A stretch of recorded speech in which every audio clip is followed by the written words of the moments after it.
Have you ever tried to read the Bible and felt confused? Maybe you started in Genesis, then got to Leviticus, and suddenly everything felt difficult. Laws, sacrifices, kings, prophets, wars, temples, letters, visions, and you start wondering, how does all of this fit together? The Bible can feel complicated when we see it as many separate stories. But when we step back, we begin to see one big story. And that story is this: God created mankind for relationship. Mankind moved away from God, but God kept moving closer to mankind. From Genesis to Revelation, the Bible is the story of God revealing His heart, restoring what was broken, and bringing people back to Himself through Jesus Christ. In the beginning, God created the heavens and the earth. He created light, land, sea, animals, and everything that lives. Then He created mankind in His image. That means people were made to reflect God. We were made for relationship with Him, to walk with Him, to know Him, and to live under His goodness. In the garden, Adam and Eve had closeness with God. There was no shame, no fear, no separation. But then sin entered the story. They chose their own way instead of trusting God's way. And from that moment, mankind began to hide from God. That is one of the saddest pictures in the Bible. God coming to walk with man and man hiding. But even there, God did not give up. He did not abandon His creation. He began the work of restoration. As the story continues, people multiply, nations rise, and the world becomes broken by sin, violence, pride, and rebellion. But God calls one man, Abraham. God makes a promise to Abraham. He says that through Abraham's family, all nations of the earth will be blessed. This is important because the Bible is not only about one nation. God's heart was always bigger. His plan was always to bless the whole world. Abraham's family becomes the people of Israel.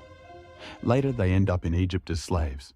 They suffer under oppression, but God hears their cry. Then God raises up Moses and delivers them. This is where we see something powerful. God is not distant from pain. He hears, He sees, He responds, He rescues. Through Moses, God brings His people out of slavery and leads them toward the promised land. But while they are in the wilderness, God gives them something very important: the tabernacle. The tabernacle was a special tent where God's presence would dwell among His people. Think about that. The people had failed many times. They complained, doubted, and disobeyed. Yet God still wanted to live among them. That shows us something about His heart. God does not move closer because people are perfect. He moves closer because He is loving, faithful, and merciful. Later, when Israel becomes a kingdom, the temple is built in Jerusalem. The temple becomes the place connected with God's presence, worship, sacrifice, and forgiveness. But again, the people drift, kings fail. The nation turns to idols. The poor are neglected. Injustice grows. The prophets begin to speak. The prophets were not just people predicting the future. They were messengers calling God's people back to His heart. They reminded Israel that God did not only want religious activity. He wanted justice, mercy, faithfulness, and love. Again and again, the message was clear: come back to God. But mankind could not fix the problem from the outside. We needed something deeper.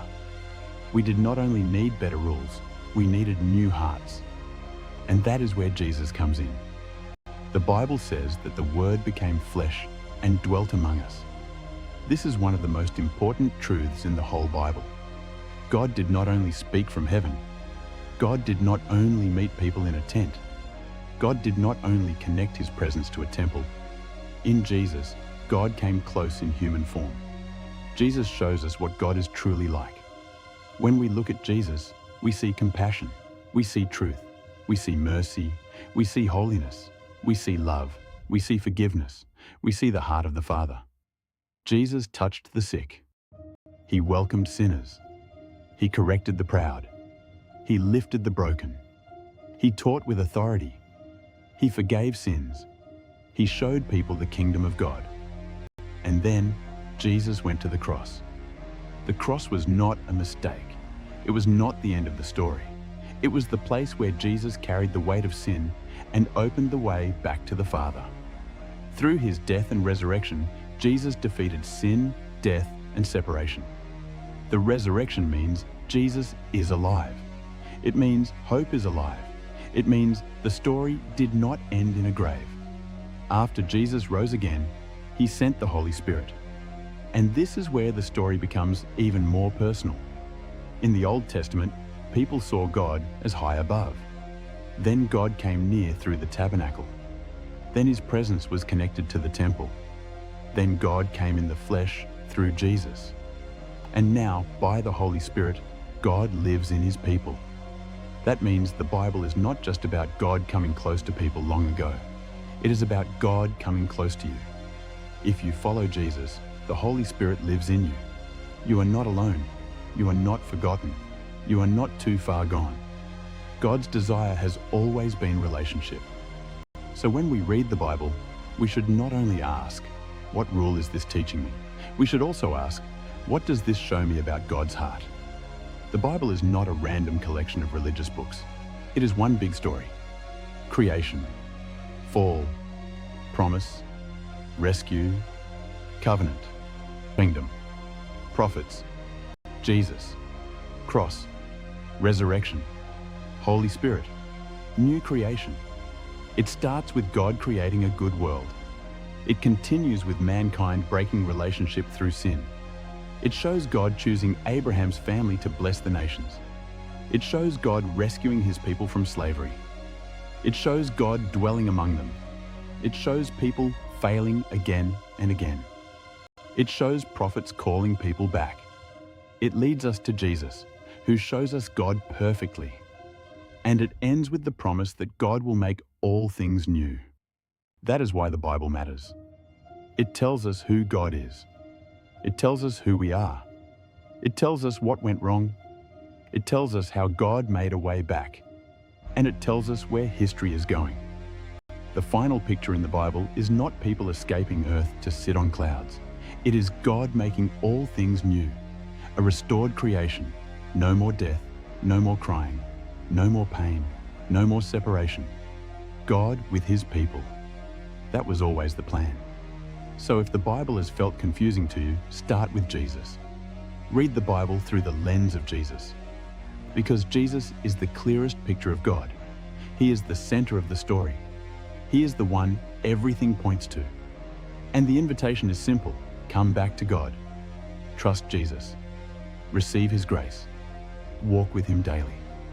You do not need to understand every chapter before you start following him. Start with the big story. God made you. Sin separated you. Jesus came for you. The Holy Spirit wants to live in you. And God is restoring all things. That is the Bible in a simple way. It is the story of a loving God who never stopped coming closer. And today, he is still calling people back to himself. If this helped you understand the Bible better, take one step today. Open the book of John. Read about Jesus. Ask God to show you his heart.